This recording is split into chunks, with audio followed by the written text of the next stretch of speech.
2025 সালের 10 মে রাতে বাংলাদেশের অন্তর্বর্তীকালীন সরকারের এক ঘোষণায় রাজনীতিতে নতুন এক অধ্যায়ের সূচনা হলো। সিদ্ধান্ত অনুযায়ী আন্তর্জাতিক অপরাধ ট্রাইব্যুনালে আওয়ামী লীগ ও এর নেতাদের বিচার করা এবং বিচার কাজ সম্পন্ন না হওয়া পর্যন্ত দলটির যাবতীয় কার্যক্রম নিষিদ্ধ থাকবে। এই নিষেধাজ্ঞা বাংলাদেশের রাজনৈতিক ইতিহাসে বিরল হলেও আওয়ামী লীগের দীর্ঘ যাত্রাপথে এটি নতুন নয়। ইতিহাস বিশ্লেষণ করলে দেখা যায় দলটি এর আগেও কয়েকবার রাজনৈতিক সংকট না হলে সামরিক শাসনের মুখে কার্যত নিষ্ক্রিয় হয়ে পড়েছিল। তবে প্রতিবারই আওয়ামী লীগ আবার সংগঠিত হয়ে রাজনীতিতে ফিরে এসেছে। তবে এবারের নিষেধাজ্ঞার পরে প্রশ্ন উঠেছে, এবার কি পরিস্থিতি আলাদা? এবার কি ইতিহাসের চাকা ঘুরে আবার ফিরে আসবে, নাকি রাজনৈতিক মানচিত্রে স্থায়ী এক শূন্যতা তৈরি হবে? এ প্রশ্ন এখন সময়ের কাছে। ইতিহাসের পুনরাবৃত্তি। আওয়ামী লীগের জন্ম 1949 সালে পূর্ব পাকিস্তান আওয়ামী মুসলিম লীগ হিসেবে। 1955 সালে নাম পরিবর্তন করে রাখা হয় আওয়ামী লীগ, কিন্তু মাত্র 9 বছর পরই 1958 সালে আইয়ুব খানের সামরিক শাসনের অধীনে জারি হয় proto political parties elected bodies disqualified ordinance. এর অধীনে সব রাজনৈতিক দল নিষিদ্ধ হয়। আওয়ামী লীগও এর আওতায় পড়ে। শেখ মুজিবুর রহমান ও হোসেন শহীদ সোহরাওয়ার্দী সহ শীর্ষ নেতারা আটক হন। দলটি কার্যত নিষ্ক্রিয় হয়ে পড়ে। পরবর্তী ইতিহাস বলছে দলটি 1966 সালে 6 দফা, 1969-এর গণ অভ্যুত্থান এবং 1971 সালের মুক্তিযুদ্ধের মাধ্যমে আবার রাজনীতির কেন্দ্রে ফিরে আসে। এরপর 1971 সালে 26 মার্চ পাকিস্তানের তৎকালীন প্রেসিডেন্ট ইয়াহিয়া খান জাতির উদ্দেশ্যে ভাষণে আওয়ামী লীগকে রাষ্ট্রদ্রোহী ঘোষণা করে সম্পূর্ণ নিষিদ্ধ করেন। ইয়াহিয়া খান বলেন, আওয়ামী লীগ একটি রাষ্ট্রদ্রোহী দল এবং এটি সম্পূর্ণভাবে নিষিদ্ধ। পরবর্তীতে 1975 সালের এক দলীয় বাকশাল ঘোষণার পর আওয়ামী লীগের অভ্যন্তরীণ কাঠামো ভেঙে পড়ে। বঙ্গবন্ধু শেখ মুজিবুর রহমান হত্যার পর নেতারা নির্বাসন বা আত্মগোপনে যান। 2007-08-এর সেনা সমর্থিত তত্ত্বাবধায়ক সরকারের সময় দলটির বিরুদ্ধে দুর্নীতি ও সন্ত্রাস বিরোধী অভিযানে নেতাদের গ্রেপ্তার, চাপ ও নিষ্ক্রিয়তা ছিল প্রকট। অর্থাৎ সব মিলিয়ে দেখা যায় ইতিহাসের বিভিন্ন সন্ধিক্ষণে আওয়ামী লীগ বাধার মুখে পড়লেও ফিরে এসেছে পুনর্গঠিত হয়ে। বাংলাদেশ আওয়ামী লীগ ছেড়ে আর কারা নিষিদ্ধ হয়েছিল?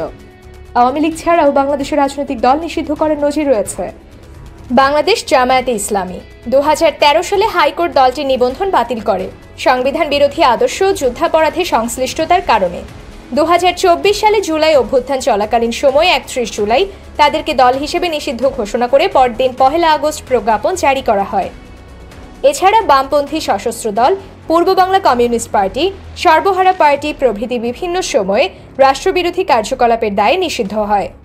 তবে আওয়ামী লীগের মতো এত বড় ঐতিহাসিক ও দীর্ঘ সময় রাষ্ট্র ক্ষমতায় থাকা দলকে আইনি প্রক্রিয়ায় নিষিদ্ধ করার ঘটনা বাংলাদেশে এই প্রথম। দল নিষিদ্ধ হলে কি হয়? রাজনৈতিক দল নিষিদ্ধ হলে ফলাফল এক রৈখিক হয় না। ইতিহাস বলছে এর দুটি বিপরীত সম্ভাবনা রয়েছে। একদিকে রয়েছে দমন ও বিচ্ছিন্নতা, যেখানে নেতাদের বিচারের আওতায় আনা, সাংগঠনিক কাঠামো ভেঙে ফেলা ও জনসম্পৃক্ততা বিচ্ছিন্ন করে ফেলা হয়। এসবের মাধ্যমে চেষ্টা করা হয় একটি দলের আদর্শ বা প্রভাব নির্মূল করার। অন্যদিকে রয়েছে আবেগ ও পুনরুত্থান। নিষিদ্ধ দল অনেক সময় শহীদ ভাবমূর্তি পায়, বিকল্প গোষ্ঠী বা নেতার মাধ্যমে নতুন রূপে ফিরে আসে। বাংলাদেশে জামায়াতে ইসলামের রাজনৈতিক নিষেধাজ্ঞা কিংবা বামপন্থী দলগুলোর ওপর দমন নীতির কারণে দুই ধরনের ফলাফলই দেখা গেছে। বৈশ্বিক অভিজ্ঞতা কি বলে? তুরস্কে রিফহ পার্টি নিষিদ্ধ হয়।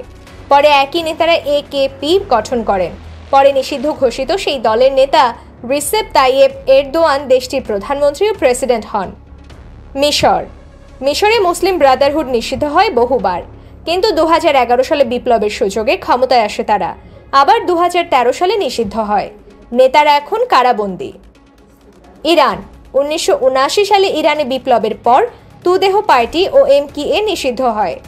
দলীয় রাজনীতি ইসলামী ফ্রেমে সীমাবদ্ধ হয়, কিন্তু দেখা যায় এখনও কিছু দল প্রবাস থেকে সক্রিয় রয়েছে। জার্মানি নাৎসি পার্টি নিষিদ্ধ হলেও ডানপন্থী আদর্শ নতুন দলগুলোর মাধ্যমে ফিরে আসার প্রবণতা দেখা যাচ্ছে। আধুনিক ডানপন্থী দল AfD সংসদে শক্তিশালী হয়ে উঠছে। রাশিয়া সমাজতান্ত্রিক সোভিয়েত ইউনিয়ন পতনের পর সেখানে কমিউনিস্ট পার্টি নিষিদ্ধ হয়, পরে CPRF নামে ফিরে আসে। বৈশ্বিক এসব প্রেক্ষাপট বিবেচনা করেও দেখা যায় যে নিষিদ্ধ দলের যেমন একদিকে হারিয়ে যাওয়ার সম্ভাবনা প্রবল, বিপরীতে তেমনি আবার পরিবর্তিত রূপে ফিরে আসার সম্ভাবনাও তীব্র। ইতিহাসের নতুন বাঁক না পুনরাবৃত্তি? আওয়ামী লীগকে কেন্দ্র করে বর্তমান নিষেধাজ্ঞার ফলে যে দেশের রাজনীতিতে গুরুতর একটি রূপান্তর ঘটছে তা অস্বীকার করার উপায় নেই। তবে ইতিহাস বলছে রাজনৈতিক দলকে আইনি ও প্রশাসনিক কাঠামো নিষিদ্ধ করা গেলেও জনমনে তার প্রভাব, আবেগ ও উপস্থিতি তেমন সহজে মুছে ফেলা যায় না। তাই প্রশ্ন থেকেই যায়, এই নিষেধাজ্ঞা কি আওয়ামী লীগের দীর্ঘ রাজনৈতিক অভিযাত্রার আরেক অধ্যায়, নাকি পরিসমাপ্তি, যেখানে দলটি বাস্তবেই ধীরে ধীরে হারিয়ে যাবে রাজনৈতিক মানচিত্র থেকে? এই প্রশ্নের উত্তর সময়ই দেবে।